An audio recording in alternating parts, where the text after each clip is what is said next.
చాలా కష్టం coaches life. నేను చిన్న వయసులోనే కోచింగ్ ఫీల్డ్‌కొచ్చాను. చాలా ఇబ్బంది పడుతున్నాను. చాలా పెయిన్ గూడా అనుభవిస్తున్నాను. ఎవరికీ చెప్పలేము. నిజం చెప్పాలంటే మార్నింగ్ ఎప్పుడో లేసి ఎళ్తాం. మళ్ళీ ఏదో టైంకి వస్తాం. మళ్ళీ ఈవినింగ్ ఎళ్తాం. ఏదో టైంకి వస్తాం.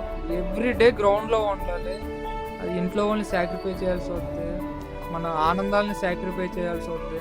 పిల్లలు చెప్పే ప్రతీదీ ఇనాల్సి వద్ది. ఒకడు తిడితే పరిగెడతాడు. ఒకడు కొడితే పరిగెడతాడు. ఒకడు మాటలు చెప్తే పరిగెడతాడు. ఒకడు మోటివేట్ చేస్తే పరిగెడతాడు. ఒకడిని మెంటల్‌గా స్ట్రాంగ్ చేయాలి. ఒకడిని ఫిజికల్‌గా స్ట్రాంగ్ చేయాలి. అన్ని యాంగిల్‌లో కూడా కోచ్ అన్నది తీర్చిదిద్దాలి స్టూడెంట్‌ని. ఈ తీర్చిదిద్దే క్రమంలో కోచ్ లైఫ్‌ని సగం అయిపోద్ది. నేను చిన్న వయసులో వచ్చాను కాబట్టి ఆ ఎక్స్‌పీరియన్స్ పొందుతున్నాను. నిజంగా కోచెస్ లైఫు పిల్లల లైఫ్‌ని అర్థం చేసుకుంటాడు. పిల్లల బాధను అర్థం చేసుకుంటారు గానీ, కోచ్ లైఫ్‌ని పిల్లలు అర్థం చేసుకోలేరు.